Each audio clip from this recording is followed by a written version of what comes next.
What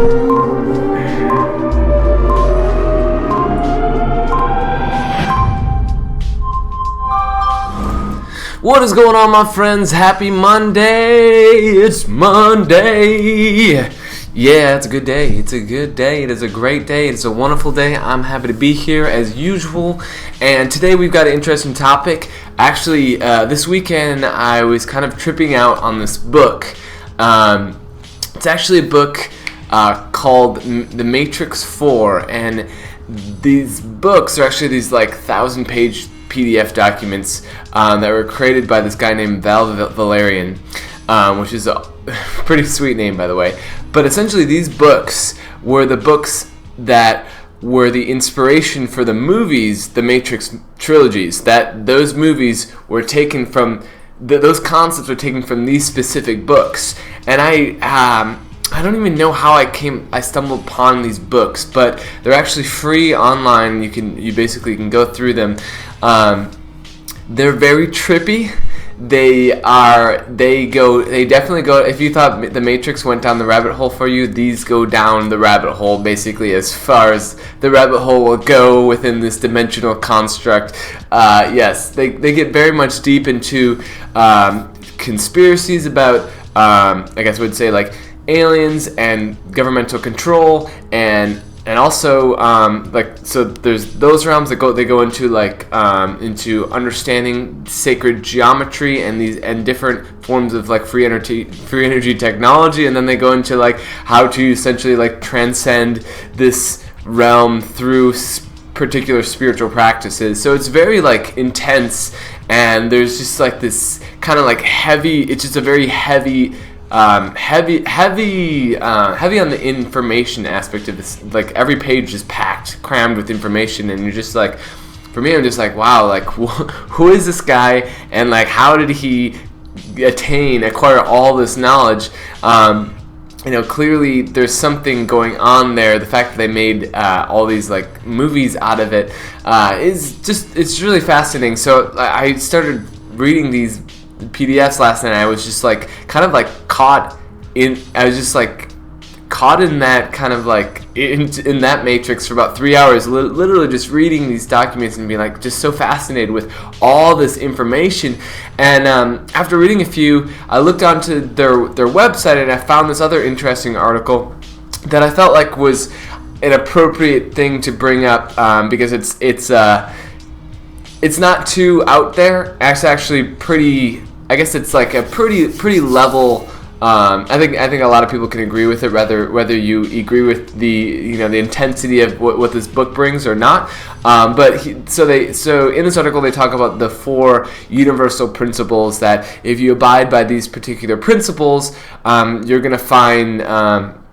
According to them, you'll be able to ascend spiritually to higher levels or dimensions of being.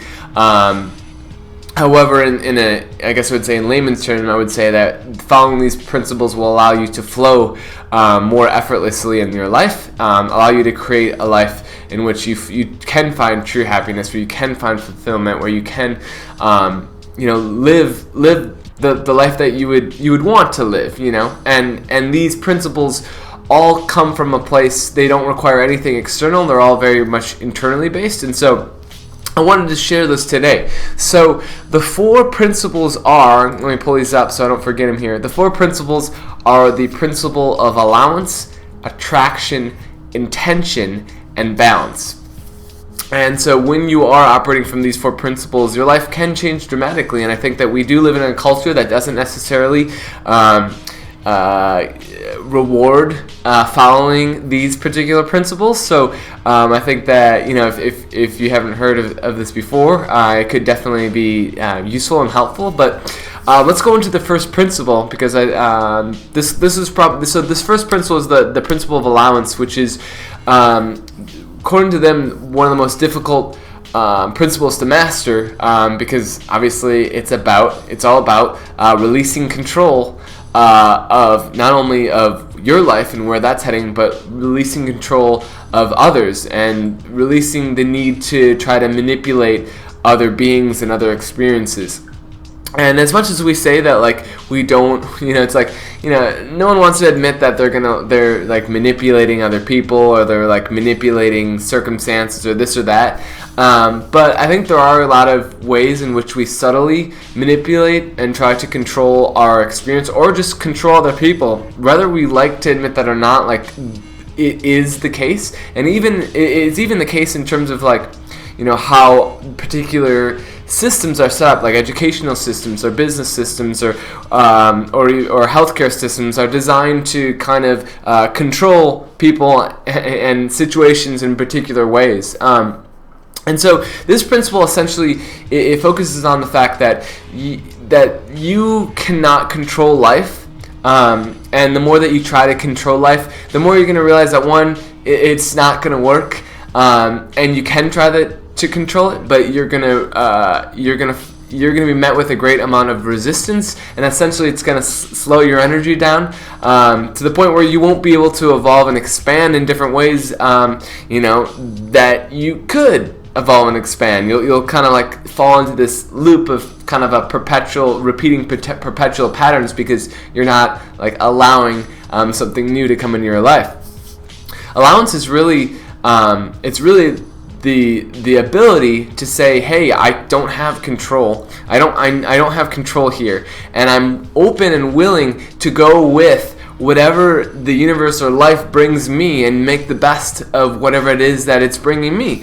And so when you kind of come from that mentality and that perspective, and you can really embrace that, it really doesn't matter what life brings you, because no matter what, you're accepting it and you're seeing it as something that will benefit you. Regardless if it's positive or negative, because if it's negative, you'll perceive it as a learning experience, and if it's positive, like, obviously that's enjoyable. So it's an enjoyable experience. So you're either learning or you're enjoying yourself. So it's like kind of turns into this positive win-win situation. Let's see what else they say about acceptance. Of allowance, which is essentially the same thing as accepting. The principle of allowance reflects the release of the need to control. Through allowance changes the perception profoundly. It allows transcendence from responsibility for others, and recognizes the personal choice of releasing them to their own personal decisions. So that's another one too. Allowing people to live out their lives. I think that we, especially in terms of parenting, it's like I noticed this in my family, this kind of need to make sure that your children are going to be safe and be able to move forward and grow, and make sure you're setting themselves up for the best possible experiences. That's great, and it's a very I think that's a great thing. Being a good parent, that's part of being a good parent. However, there's a point where you no longer can, like, it's no longer your responsibility to control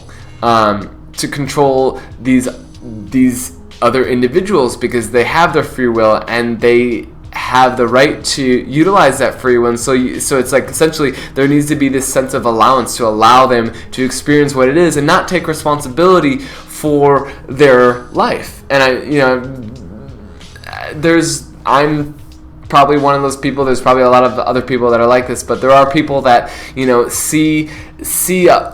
will like take responsibility for other people or other circumstances, whereas that actually, in doing that, you lose a lot of your own personal energy through that, because ultimately you don't have control, and all you can control is yourself. And so ultimately what you can do in terms of other people or other situations is control, or is take responsibility for how you are acting and responding in terms of these situations and people, but you can't actually take responsibility for someone else. So that's a big, I think, a really important principle, and there's much more to this aspect of like allowance or acceptance, but it's such an important principle.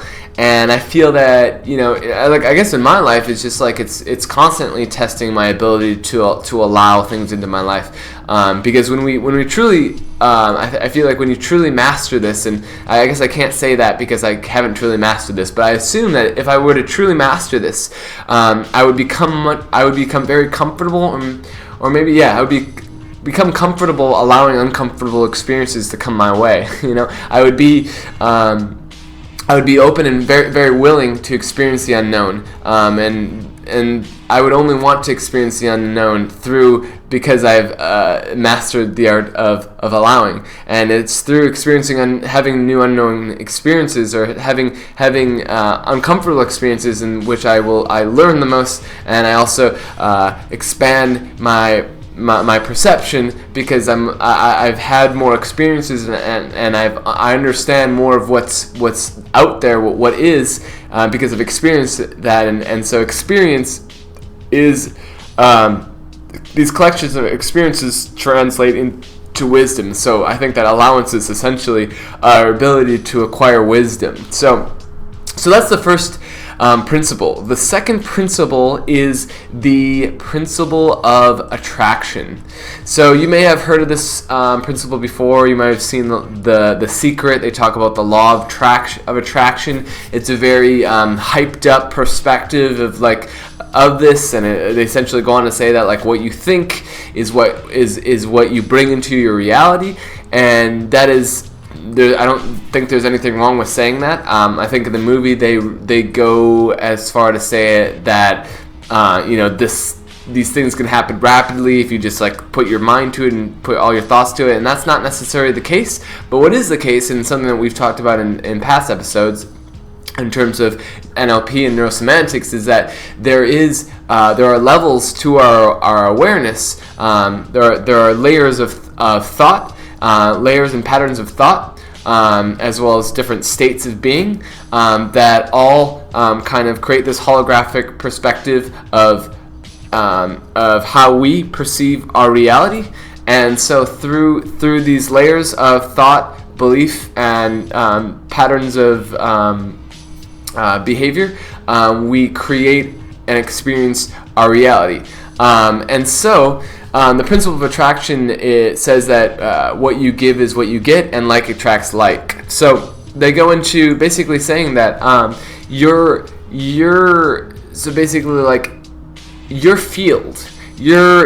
field that consists of your body, your mind, your spirit, the information that is moving within and throughout you, is an attractor field of sorts. So in terms of your mind, like we were just saying, there are these layers of thought, and so and I want to see how they called it. They called it your so your point of attraction is a composite of thoughts, opinions, and attitudes. So essentially, thoughts, beliefs, and behaviors are states. Thoughts, beliefs, and states of being are your that's the conglomeration of your attractor field.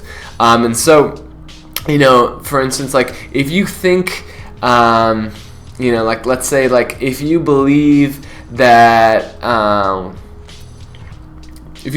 something is the only way, there's only one way of doing things, this or that, and your thoughts are all based off of that, and your behavior or your attitude is also in alignment with that, you're absolutely going to have experiences that are very much in tune with that particular belief system. That's absolutely the case, and you're going to connect with and attract with people who also identify with these particular opinions, attitudes, thoughts, beliefs, etc.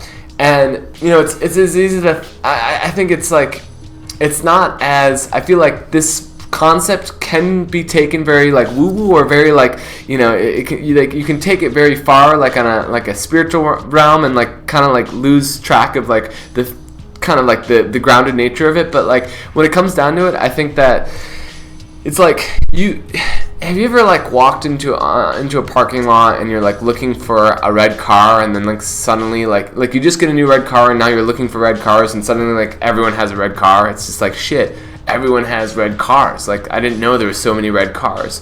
The only reason that happens is because you just put in your mind that I'm looking for red, and so now you start seeing red.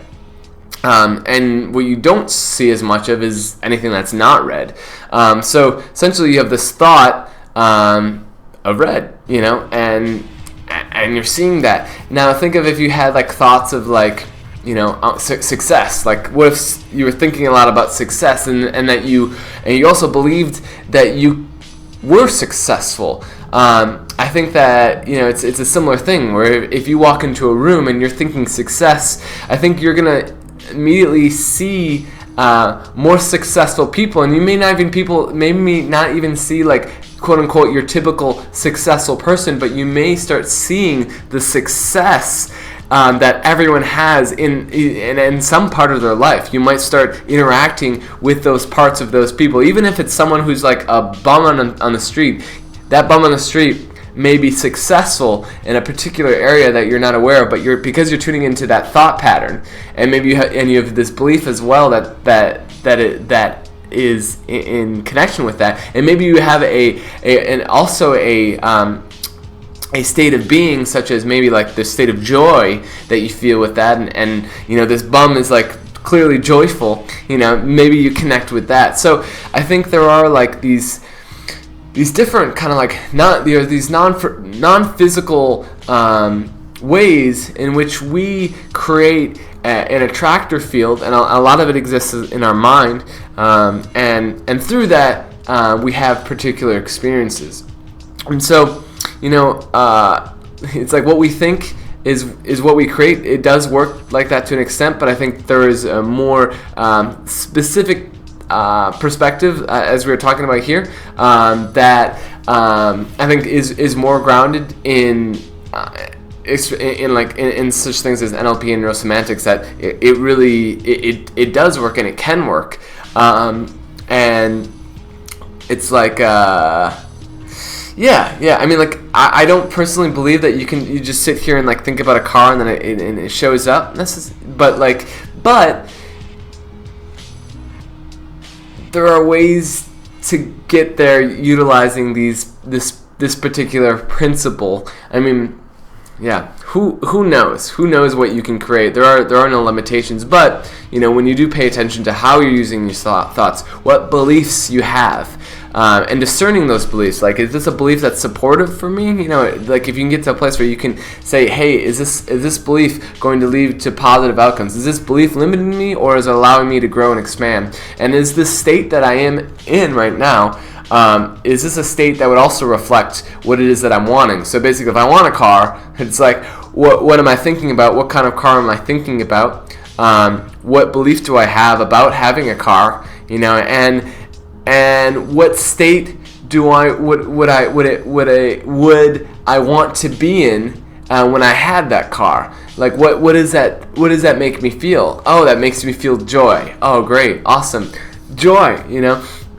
And so once you get into that sort of reality, you're much more likely to create that particular reality in your life. So anyways, let's move on. I don't want to get too stuck up on that particular principle, but let's move on to the next one, the principle of intention. So basically, with intent, let's see the broader perspective, placing intent in creation of new experience.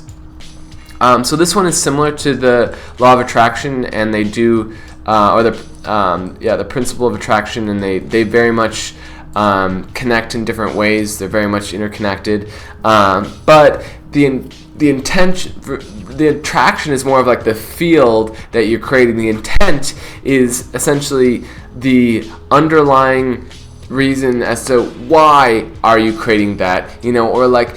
As I go out my day, it's like my intent. So let's go back to that kind of success example. It's like my intent is success in everything that I do, and so essentially that is kind of like a thought pattern where it's like, like you're putting this thought pattern in there. However, it's like you're essentially setting the direction of your being. It's like the intent is the direction of your being. You know where you're going, and so when you know where you're going, you can let go again and allow. That goes back to the law of the principle of allowance. You can allow the universe to transpire as how it needs to transpire, and essentially take whatever the universe gives you, and know that this is like this is so, and then interact with that from a place of your intent, which was success. So let's see what they talk about in terms of intention. The key is not in acting out resistance to the current apparent situation, circumstance, and apparent events, but in focusing on the desired outcome. The act of holding the desired outcome with the emotions of desire and idea of the outcome is the application of the principle of allowance, like we just said. This is the most difficult of all the principles to apply. So it's hard to distinguish between the intention and attraction, because they're pretty much the same thing. But intent is like, this is the new experience that I want to have, and attraction is like, this is the field that is attracting that. So it's like the intention is basically like, this is my fishing rod that I'm going to fish with, and I'm going to send it in this direction. And then whatever you have on the hook is your attractor field, and that is like what you're attracting, essentially. So it's like, if you want fish, make sure you have a worm on that hook, and make sure that you're casting that out in the direction that the fishies are. And so, and then allow for the, I guess I would say, allow, like, be patient and allow, like, give the universe time, or give